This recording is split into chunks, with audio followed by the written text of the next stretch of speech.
Hello అండి. అందరూ ఎలా ఉన్నారు? మేమైతే బాగున్నాం. మీరు కూడా బాగుండాలని కోరుకుంటున్నాను. ఈరోజు టాపిక్ ఏంటంటే మనకు తెలుగు మెథడాలజీ అండి. ఈ రోజుతో మనకి కంప్లీట్ అయిపోతుంది 10థ్ లెసను. మనకి ఈ రోజుతో మనకి తెలుగు మెథడాలజీ అనేది లెసన్ వైస్ మొత్తం కంప్లీట్ చేసామండి. ఈ రోజుతో కంప్లీట్ అయిపోతుంది. దాన్ని బట్టి చూసుకుంటే మనకి Telugu methodology and Telugu content కూడా కంప్లీట్ అయిపోయింది మన ఛానల్‌లో. తెలుగు మరి చూడవలసిన అవసరం లేదు. కంటెంట్ కూడా మనం కంప్లీట్ చేసాం థర్డ్ క్లాస్ నుంచి. ఒకసారి చూడండి కొత్త వాళ్ళైతే మన ఛానల్‌లో. ఆహ్, తెలుగు కూడా చాలా నీట్‌గా క్లాస్ వైజ్ చెప్పామండి. లెసన్ వైజ్ కూడా చెప్పాము. ఏ లెసన్‌కి ఏ బిట్స్ వస్తాయనేది కూడా మనం చెప్పడం జరిగింది మన ఛానల్‌లో. అలాగే మెథడాలజీ కూడా తెలుగు మెథడాలజీ కూడా లెసన్ వైజ్ చెప్పామండి. ఫస్ట్ లెసన్ నుంచి స్టార్ట్ చేసాము. ఇప్పుడు 10థ్ లెసన్ మెథడాలజీలో 10థ్ లెసన్ వరకు ఉన్నాయి తెలుగు మెథడాలజీలో 10 లెసన్స్ ఉన్నాయండి. 10 లెసన్స్ కూడా మనకి ఈ రోజుతో కంప్లీట్ అయిపోయాయి. రేపు మనం వేరే సబ్జెక్ట్ మనం తీసుకోవడం జరుగుతుంది. మనం తర్వాత కంటెంట్ చెప్తాము. దానికి ఆ సబ్జెక్ట్‌కి సంబంధించి మెథడాలజీ కూడా మనం చెప్పడం జరుగుతుంది. చాలా ఇంపార్టెంట్ బిట్స్ మన ఛానల్‌లో చెప్తున్నాము. సబ్స్క్రైబ్ చేసుకోండి. మీకు వెంటనే నోటిఫికేషన్ వస్తుంది. అలాగే కొన్ని వీడియోస్ నేను డిస్క్రిప్షన్‌లో పెడతాను. చెక్ చేయండి. అలాగే మన ఛానల్‌లో డీఎస్సీకి సంబంధించి ఒక ప్లే లిస్ట్ ఉంటుందండి. జీడీఎస్ ఛానల్ డీఎస్సీ బిట్స్ అని ఒక ప్లే లిస్ట్ ఉంటుంది. దాన్ని ఓపెన్ చేస్తే మనకి డీఎస్సీకి సంబంధించి అన్ని బిట్స్ కూడా అందులో వస్తాయి. అలాగే మనము ఈ 10థ్ లెసన్‌కి సంబంధించి 2 వీడియోస్ ఆల్రెడీ చేసామండి. ఇది మూడో వీడియో. 3 వీడియోలే వచ్చాయి దీనికి సంబంధించి 10థ్ లెసన్‌కి సంబంధించి లాస్ట్ వీడియో ఇది. ముందు వీడియో చూస్తేనే మీకు ఇది అర్థమవుతుందండి. ముందు వీడియోస్ చూడండి. తర్వాత ఇవి మీకు అర్థమవుతాయి. ఆహ్, చా సపోర్ట్ చేయండి. లైక్ చేయండి. ఫుల్‌గా స్కిప్ చేయకుండా చూడండి వీడియో మొత్తం. స్కిప్ చేస్తే మీకు అర్థం కాదండి. మెథడాలజీ కదా! మీకు కొంచెం కన్‌ఫ్యూజ్ అవుతూ ఉంటారు. స్కిప్ చేయకుండా మొత్తం చూడండి. ఈ లెసన్ పేరేంటంటే మనం నిన్న చెప్పాము. దానికి సంబంధించిన మిగతా వీడియో ఇది. భాషా మూల్యాంకనం గురించి మనం ఈరోజు చెప్పుకోవడం జరుగుతుంది. భాషా మూల్యాంకనం గురించి ఈరోజు చెప్పుకోవడం జరుగుతుందండి. దానికి సంబంధించి బిట్స్ అనేవి ఏ విధంగా వస్తాయనేది మనం ఇప్పుడు చూద్దాం. చూడండి ఫస్ట్ బిట్ చూడండి. నాకు ఇప్పటికి గుర్తు. మేం పరీక్ష రాయడానికి వెళ్ళే దారిలో ఉన్న ప్రతి దేవాలయానికి వెళ్ళి ఇలా ప్రార్థించేవాళ్ళం. ఓ భగవంతుడా! నన్ను ఎలాగైనా ఈ పరీక్ష నుంచి గట్టెక్కించు. నీకు కొబ్బరికాయ కొడతాం అని ఈ మాటలు ఎవరు పలికారు అంటే ఎవరన్నారని అడుగుతున్నారు. ఫస్ట్ చూడండి గిజుబాయి, 2 జాన్ డ్యూయి, 3 బెంజమిన్ బ్లూమ్, 4 గిల్టర్. నలుగురిలో ఎవరన్నారు? నాకు ఇప్పటికీ గుర్తు.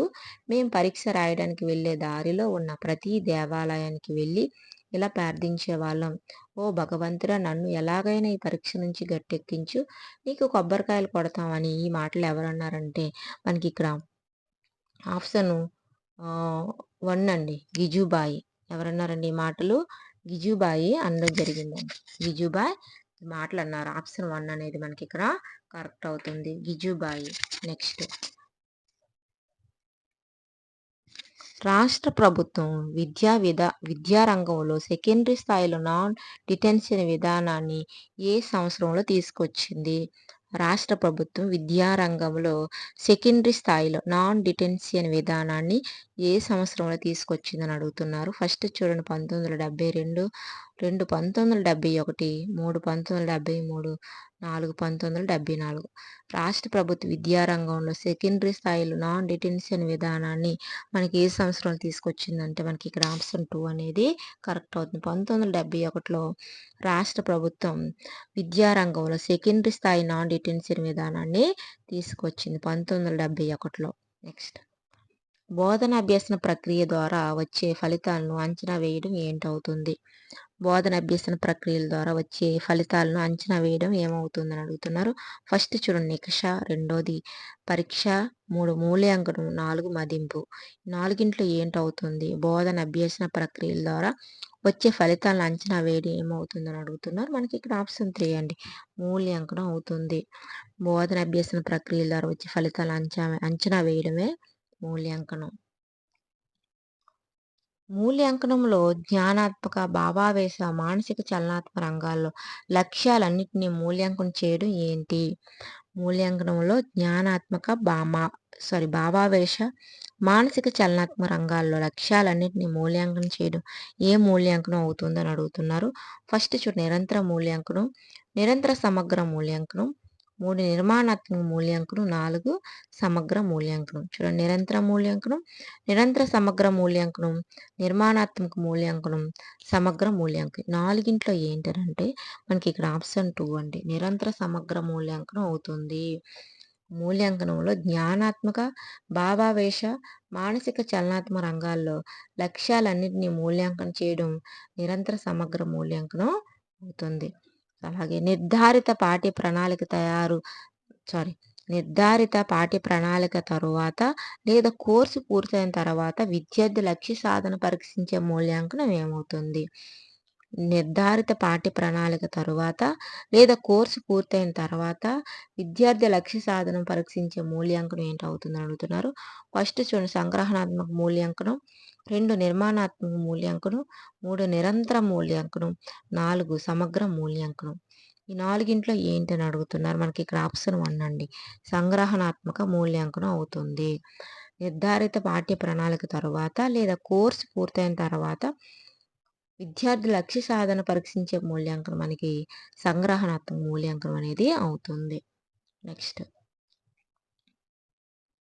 విద్యార్థులు పాఠశాల ద్వారా పొందిన విద్యా ప్రగతిని కొలవడానికి ఉపయోగించే సాధనం ఏంటి? విద్యార్థుల పాఠశాల ద్వారా పొందిన విద్యా ప్రగతిని కొలవడానికి ఉపయోగించే సాధనం ఏంటి అని అడుగుతున్నారు. ఫస్ట్ చూడండి పాఠ్య విషిక మూల్యాంకన సాధనాలు, విద్యా విషిక మూల్యాంకన సాధనాలు, నైతిక విషయ మూల్యాంకన సాధనాలు, ప్రగతి నమోదు మూల్యాంకన సాధనాలు. చూడండి విద్యార్థుల పాఠశాల ద్వారా పొందిన విద్యా ప్రగతిని కొలవడానికి ఉపయోగించే సాధనం. విద్యార్థుల పాఠశాల ద్వారా పొందిన విద్యా ప్రగతిని కొలవడానికి ఉపయోగించే సాధనం ఏంటని అడుగుతున్నారు. నాలుగింట్లో మనకు ఆప్షన్ 1 అండి. పాఠ్య విషయక మూల్యాంకన సాధనాలు. విద్యార్థుల పాఠశాల ద్వారా పొందిన విద్యా ప్రగతిని కొలవడానికి ఉపయోగించే సాధనం ఏంటంటే పాఠ్య విషయక మూల్యాంకన సాధనాలు. అలాగే పరీక్ష పత్రాల నిర్మాణంలో ఆధునిక విధానాలను అనుసరిస్తూ రూపొందించే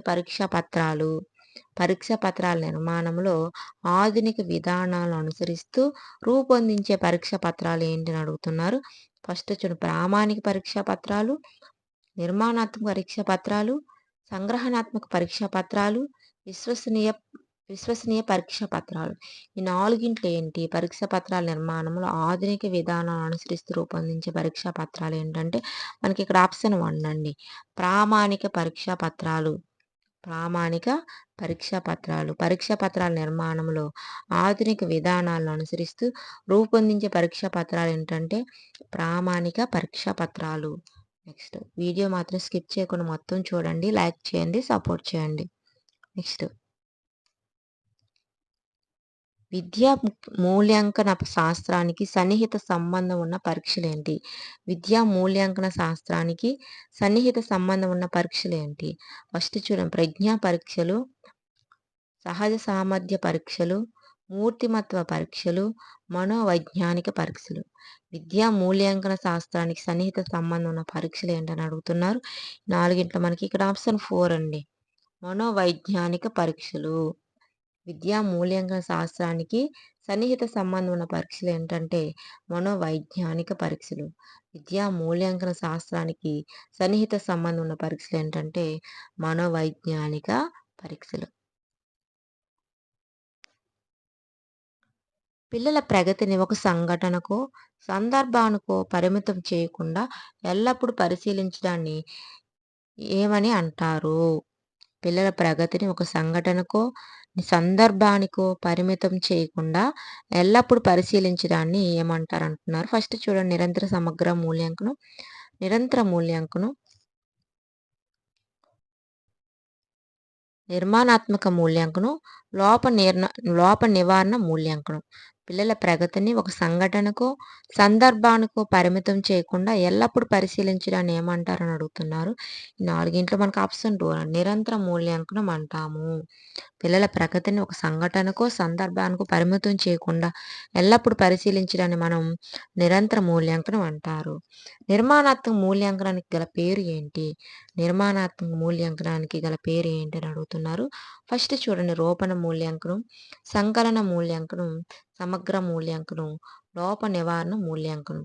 ఈ నాలుగింటికి నిర్మాణాత్మక మూల్యాంకనానికి గల పేరు ఏంటని అడుగుతున్నారు. ఈ నాలుగింట్లో మనకి ఇక్కడ ఆప్షన్ 1 అండి, రూపణ మూల్యాంకనం. నిర్మాణాత్మక మూల్యాంకనానికి గల పేరు ఏంటంటే మనకి రూపణ మూల్యాంకనం.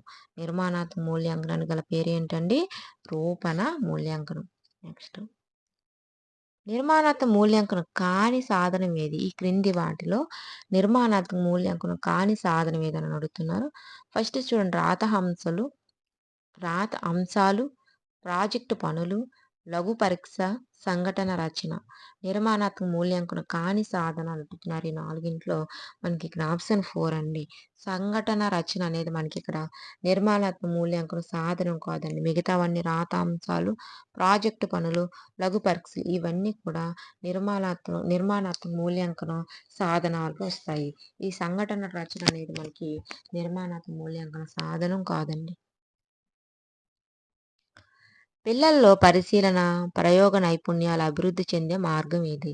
పిల్లల్లో పరిశీలన, ప్రయోగ నైపుణ్యాలు అభివృద్ధి చెందే మార్గం ఏదని అడుగుతున్నారు. ఫస్ట్ చూడండి, ప్రాజెక్టు పనులు చేయడం, పరీక్షల నిర్వహణ, సృజనాత్మకత అంశాలు, వ్యాకరణంపై పట్టు. పిల్లల్లో పరిశీలన, ప్రయోగ నైపుణ్యాలు అభివృద్ధి చెందే మార్గం ఏంటి? పిల్లల్లో పరిశీలన, ప్రయోగ నైపుణ్యాలు అభివృద్ధి చెందే మార్గం ఏదని అడుగుతున్నారు. ఈ నాలుగింట్లో మనకి ఇక్కడ ఆప్షన్ 1 అండి, ప్రాజెక్టు పనులు. ప్రాజెక్టు పనుల వల్ల పిల్లల్లో పరిశీలన, ప్రయోగ నైపుణ్యాలు అభివృద్ధి చెందుతాయి.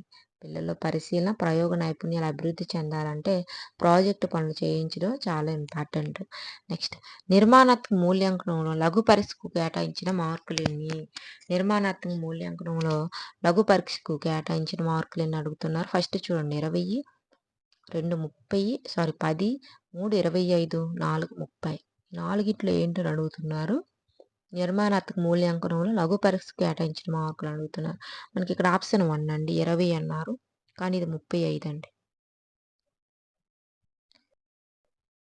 అప్పుడు మనకి 20 మార్కులు అండి. ప్రజెంట్ అయితే మనకు 35 చేశారు. 10 ఉన్నవన్నీ 5 మార్కులు చేశారు.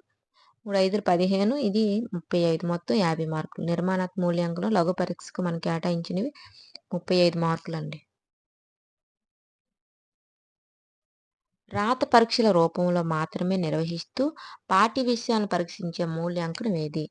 రాత పరీక్షల రూపంలో మాత్రమే నిర్వహిస్తూ పాఠ్య విషయాలను పరీక్షించే మూల్యాంకనం ఏదని అడుగుతున్నారు. ఫస్ట్ చూడండి, నిర్మాణాత్మక మూల్యాంకనం, సంగ్రహణాత్మక మూల్యాంకనం, నిరంతర సమగ్ర మూల్యాంకనం, నిరంతర మూల్యాంకనం. నిర్మాణాత్మక మూల్యాంకనం, సంగ్రహణాత్మక మూల్యాంకనం, నిరంతర సమగ్ర మూల్యాంకనం, నిరంతర మూల్యాంకనం. రాత పరీక్షల రూపంలో మాత్రమే నిర్వహించే పాఠ్య విషయాలను పరీక్షించే మూల్యాంకనం ఏదని అడుగుతున్నారు. ఈ నాలుగింట్లో మనకు ఆప్షన్ 2 అండి, సంగ్రహణాత్మక మూల్యాంకనం. రాత పరీక్షల రూపంలో మాత్రమే నిర్వహిస్తూ పాఠ్య విషయాలను పరీక్షించే మూల్యాంకనం ఏంటంటే సంగ్రహణాత్మక మూల్యాంకనం అవుతుంది. నెక్స్ట్, పాఠ్య ప్రణాళిక లేదా సిలబస్ పూర్తికి సంబంధించిన వివరాలతో పాటు పరీక్షల నిర్వహణ, కాల సూచికలు దీనిలో ఉంటాయి. పాఠ్య ప్రణాళిక లేదా సిలబస్ పూర్తికి సంబంధించిన వివరాలతో పాటు పరీక్షల నిర్వహణ, కాల సూచికలు దేనితో ఉంటాయంటే ఫస్ట్ సంస్థాగత ప్రణాళిక, పాఠ్య ప్రణాళిక, పీరియడ్ ప్రణాళిక, పాఠశాల ప్రణాళిక దేనిలో ఉంటాయని అడుగుతున్నారు. మనకి ఇక్కడ ఆప్షన్ 1 అనేది కరెక్ట్, సంస్థాగత ప్రణాళికలో ఉంటాయి. పాఠ్య ప్రణాళిక లేదా సిలబస్ పూర్తికి సంబంధించిన వివరాలతో పాటు పరీక్షల నిర్వహణ, కాల సూచికలు మనకి సంస్థాగత ప్రణాళికలో ఉంటాయన్నమాట. సంగ్రహణాత్మక మూల్యాంకనం ప్రశ్నాపత్రంలో వేటిని ఇవ్వరాదు? సంగ్రహణాత్మక మూల్యాంకనం ప్రశ్నాపత్రంలో ఈ వేటిని ఇవ్వరాదు? ఇక్కడ నుండి వాటిలో అడుగుతున్నారు. ఫస్ట్ చూడండి, ప్రాజెక్టు పనులు, 2 అవగాహన ప్రతిస్పందన, 3 స్వీయ రచన సృజనాత్మకత, 4 భాషాంశాలు. ఈ నాలుగింట్లో ఏంటి సంగ్రహణాత్మక మూల్యాంకనం ప్రశ్నాపత్రంలో ఇవ్వరాదని అడుగుతున్నారు. మనకి ఇక్కడ ఆప్షన్ 1 అండి, ప్రాజెక్టు పనులు అనేవి మనకి సంగ్రహణాత్మక మూల్యాంకనం ప్రశ్నాపత్రంలో ఇవ్వరాదు. సంగ్రహణాత్మక మూల్యాంకనం ప్రశ్నాపత్రంలో మనకి ప్రాజెక్టు పనులు అనేవి ఇవ్వరాదు ఆ ఎగ్జామ్లో. నెక్స్ట్ ప్రశ్నాపత్రం తయారు చేయడానికి ముందు చేయవలసిన పని ఏది? ప్రశ్నాపత్రం తయారు చేయడానికి ముందు చేయవలసిన పని ఏది? ఫస్ట్ భారత పట్టిక తయారీ, ప్రశ్నల శైలి తయారీ, పాఠ్య ప్రణాళిక రూపకల్పన, సిలబస్ పట్ల అవగాహన. ఈ నాలుగింట్లో ఏంటి ప్రశ్నాపత్రం తయారు చేయడానికి ముందు చేయవలసిన పని అని అడుగుతున్నారండి. ప్రశ్నాపత్రం తయారు చేయడానికి ముందు చేయవలసిన పని ఏంటంటే మనకి ఇక్కడ ఆప్షన్ 1 అండి. భారత పట్టిక తయారీ. ప్రశ్నాపత్రం తయారు చేయడానికి ముందు మనం చేయవలసిన పని ఏంటంటే భారత పట్టిక తయారు చేయాలి. ప్రశ్నాపత్రం తయారు చేసే ముందు మన భారత పట్టిక తయారు చేయాలి. నెక్స్ట్ 18 చూడండి. సంగ్రహణాత్మక మూల్యాంకనం విద్యా సంవత్సరంలో ఎన్నిసార్లు నిర్వహించాలి? సంగ్రహణాత్మక మూల్యాంకనం మనకి విద్యా సంవత్సరంలో ఎన్నిసార్లు నిర్వహించాలని అడుగుతున్నారు. ఫస్ట్ చూడండి 3 సార్లు, రెండోది 2 సార్లు, మూడోది 4 సార్లు, నాలుగోది 5 సార్లు.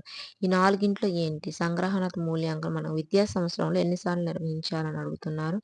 మనకి ఇక్కడ ఆప్షన్ 1 అండి. 3 సార్లు నిర్వహించాలి. సంగ్రహణాత్మక మూల్యాంకనం మనకి విద్యా సంవత్సరంలో మనకి 3 సార్లు నిర్వహించడం జరుగుతుంది. నెక్స్ట్ అప్పుడైతే మనకి 3 సార్లు అండి. ఇప్పుడైతే ప్రెజెంట్ 2 సార్లే. SA1, SA2. SA1, SA2 మాత్రమే 2 సార్లే ప్రెజెంట్ అయితే నిర్వహించడం జరుగుతుంది. సంగ్రహణాత్మక మూల్యాంకనం విద్యా సంవత్సరంలో 2 సార్లు మాత్రమే నిర్వహిస్తున్నాము. నెక్స్ట్ భాషకు బీజం వేసేది ఏంటి? భాషకు బేజం వేసేది ఏంటని అడుగుతున్నారు. ఫస్ట్ చూడండి తల్లి ఒడి, రెండోది బడి, మూడోది పరిసరాలు, 4 ఉపాధ్యాయుడు. భాషకు బేజం వేసేది ఏంటి 4గింట్లో అని అడుగుతున్నారు. మనకి ఇక్కడ ఆప్షన్ 1 అనేది కరెక్ట్ అండి. తల్లి ఒడి. భాషకు బేజం వేసేది తల్లి ఒడి అండి. భాషకు బేజం వేసేది ఏంటంటే తల్లి ఒడి అవుతుంది. నెక్స్ట్ లాస్ట్ బిట్టు 20వ బిట్ అండి. విద్యార్థుల అభ్యసన ఫలితాలు దేనిపై ఆధారమవుతాయి? విద్యార్థుల అభ్యసన ఫలితాలు దేనికి ఆధారమవుతాయి? క్రింది వాటిలో దేనికి ఆధారమవుతాయి అని అడుగుతున్నారు. ఫస్ట్ చూడండి విద్యార్థుల వికాసానికి, విద్యార్థుల పెరుగుదలకి, విద్యార్థుల మార్కుల సాధనకి, విద్యార్థుల ప్రగతికి. విద్యార్థుల అభ్యసన ఫలితాలు దేనికి ఆధారం అవుతాయని అడుగుతున్నారు. ఫస్ట్ చూడండి విద్యార్థుల వికాసానికి, విద్యార్థుల పెరుగుదలకి, విద్యార్థుల మార్కుల సాధనకి, నెక్స్ట్ విద్యార్థుల ప్రగతికి. ఈ నాలుగింట్లో ఏంటంటే మనకు ఆప్షన్ 4 అండి. విద్యార్థుల ప్రగతికి. విద్యార్థుల అభ్యసన ఫలితాలు మనకి విద్యార్థుల ప్రగతికి ఆధారం అవుతాయి. విద్యార్థుల అభ్యసన ఫలితాలు విద్యార్థుల ప్రగతికి ఆధారం అవుతాయి. ఇదండి ఈరోజు మనకి తెలుగు మెథడాలజీ అనేది కంప్లీట్ అయిపోయిందండి. మనం ఇంకా రేపటి నుంచి మనం వేరే సబ్జెక్ట్ అనేది చెప్పుకోవడం జరుగుతుంది. ఈరోజుతో మనకి మెథడాలజీ అనేది తెలుగు కంటెంట్ మెథడాలజీ కంప్లీట్ చేస్తామండి మన ఛానల్లో. రేపు మనం వేరే సబ్జెక్ట్ అనేది చెప్పుకుంటాము. చాలా ఇంపార్టెంట్ బిట్స్ మన ఛానల్లో డైలీ చెప్తున్నాము. ఒకసారి ఛానల్ చెక్ చేయండి. కొన్ని వీడియోస్ నేను డిస్క్రిప్షన్లో పెడతాను. సబ్స్క్రైబ్ చేయండి. సబ్స్క్రైబ్ చేసి సపోర్ట్ చేయండి. లైక్ చేయండి. సపోర్ట్ చేస్తే నాకు ఇంకా చెప్పడానికి చాలా ఎంకరేజ్గా ఉంటుందండి. అందువల్ల అందరూ కూడా సబ్స్క్రైబ్ చేయండి. ఓకే అండి. Thank you.